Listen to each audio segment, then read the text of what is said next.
ম্যাপে আমরা দেখতে পারি এবং কীভাবে ক্রিয়েট করতে হয়। প্রথমে আমরা জানবো শেপ ফাইলটা কি। শেপ ফাইলটা হচ্ছে রিয়েল ওয়ার্ল্ডের যে ফিচার আছে, যেমন আমরা ফিচার বলতে যে কোনো একটা ইমেজ বলতে যে কোনো জায়গার আমি একটা ছবি তুললাম অথবা উপরে একটা ভিউ নিলাম, এরকম একটা ইমেজ হতে পারে, অথবা বিভিন্ন ওয়েবসাইট আছে ইউএসজিএস, এখান থেকে ম্যাপ ডাউনলোড করার মাধ্যমে যে ফিচারগুলো আছে রিয়েল ওয়ার্ল্ডের ফিচার, এই ফিচারগুলা আমি আমার নিজস্ব কাজে যদি লাগাইতে চাই, তো সেক্ষেত্রে আমার শেপ ফাইল ক্রিয়েট করার প্রয়োজন হয়। তো শেপ ফাইল ক্রিয়েট করার জন্য আমরা শেপ ফাইল বলতে যেটা বুঝি যে পয়েন্ট, লাইন, পলিগন, এই তিনটা অংশ হচ্ছে শেপ ফাইলের অংশ। পয়েন্ট হচ্ছে যে কোনো একটা ফিচারের ভিতরে যদি আমি স্কুল অথবা কলেজ অথবা যে কোনো ইনস্টিটিউশন যদি আমি হাইলাইট করতে চাই, তো সেক্ষেত্রে আমি পয়েন্টের মাধ্যমে ওই ফিচারে আমি দেখাইতে পারি। সেক্ষেত্রে আমি পয়েন্টটা ইউজ করি, পয়েন্ট শেপ ফাইল। আর লাইন শেপ ফাইল দেখানোর জন্য সাধারণত যে কোনো একটা ফিচারের রোড অথবা রিভার, এগুলো সাধারণত লাইনের মাধ্যমে প্রকাশ করা হয়। এবং পলিগন হচ্ছে পুরো এরিয়াটা যদি আমি দেখতে চাই, তো সেক্ষেত্রে আমি পলিগন নিই। তো শেপ ফাইল এইভাবে তৈরি করা যায়। শেপ ফাইলের মূলত এই পয়েন্ট, লাইন, পলিগন এই তিনভাবেই দেখা যায়। আর শেপ ফাইল হচ্ছে এমন একটা যেটা আর্ট ক্যাটালগে করতে হয়, আর্ট ম্যাপে করা যায় না।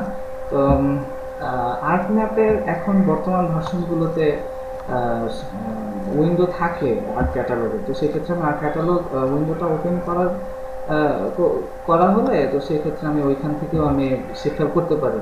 তো এটা একটু পরে দেখানো হবে। তো আর্ট ক্যাটালগ না হলে পরে আমি শেপ ফাইল তৈরি করতে পারবো না, আর আর্ট ম্যাপে শেপ ফাইল তৈরি করবো না। তখন দেখি কীভাবে এটা করতে হয়। তো আমি স্টার্ট অপশন থেকে অল প্রোগ্রাম, এরপর এখান থেকে আর জিএসে যাব, এখান থেকে আর ক্যাটালগ পয়েন্টস আমার এখানে দেওয়া আছে, সেটা ওইটা ওপেন করবো। হচ্ছে আমি এখন আমার এখানে যে ফোল্ডারগুলো আছে, এখানে যে কোনো একটা থেকে আমি শেপ ফাইল তৈরি করবো। আর এখানে একটা জিনিস মনে রাখতে হবে যে শেপ ফাইল ক্রিয়েট করতে হলে আমাকে যে কোনো একটা ফোল্ডারে রাইট মাউস ক্লিক করতে হবে। এটা যদি না হয় আমার শেপ ফাইল ক্রিয়েট হবে না। তো আমি এখান থেকে জিআইএস নামে যে একটা ফোল্ডার দেখা যাচ্ছে, এখানে রাইট মাউস ক্লিক করে দেখেন নিচে নিউ নামে যে অপশনটা আছে, এখান থেকে ডান পাশে যে বর্ধিত অংশ, সেখান থেকে শেপ ফাইল ক্লিক করলাম। শেপ ফাইল এখানে একটা উইন্ডো নতুন হয়েছে, এখানে একটা নাম দিব টাউন স্কুল। স্কুল যদি আমি হাইলাইট করি, সেক্ষেত্রে আমার পয়েন্টই থাকবে। এখান থেকে আমি কোঅর্ডিনেট সিস্টেমটা সিলেক্ট করে দেবো। এখানে দুইটা প্রজেক্টের সিস্টেম আমরা খুব পরিচিত, জিওগ্রাফিক আর প্রজেক্টের। তো আমরা এখানে প্রজেক্টের কোঅর্ডিনেট সিস্টেমটা দেখাবো WGS 1984, জিওগ্রাফিক কোঅর্ডিনেট সিস্টেম। আর জিওগ্রাফিক কোঅর্ডিনেট সিস্টেমের পরে আমরা দেখতে পাচ্ছি এখানে ওয়ার্ল্ড WGS 1984। ওকে, হয়ে গেল। ওকে, হয়ে গেল, একটা শেপ ফাইল তৈরি হয়ে গেল। শেপ ফাইল হচ্ছে পয়েন্ট শেপ ফাইল, ওইটা আমি নাম দিয়েছি স্কুল। এখন আমরা আর্ট ম্যাপে যাই।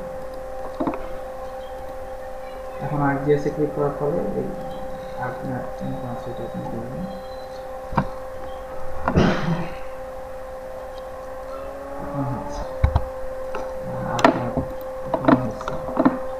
এখন আমরা এখানে আর্ট ম্যাপের ভিতরে দেখেন উইন্ডোজ উপরে টুলবারের ভিতরে একটা অপশন আছে উইন্ডোজ থেকে আমরা ক্যাটালগ দিতে পারি। আর এখানে এছাড়াও সরাসরি এখানে যে আরেকটা সরাসরি টুলবারে দেখা যাচ্ছে যে ক্যাটালগ, এখান থেকেও নেওয়া যায়। তো আমার ওপেন হয়েছে ডান পাশে ডান কোণে। আমি এখানেও আগের বার যেহেতু আমি স্কুল পয়েন্ট শিক্ষা নিয়েছি, তো আমি এখন একটা লাইন শিক্ষা নেব। আগের সে প্রসিডিউর অনুযায়ী আমরা শিক্ষা ক্লিক করলাম। এখানে একটা শিক্ষার নাম দিলাম রোড, পলিলাইন। এখান থেকে জিওগ্রাফিক কোঅর্ডিনেট সিস্টেম। হ্যাঁ, ওকে, আমার আরেকটা শেপ ফাইল তৈরি হয়ে গেল।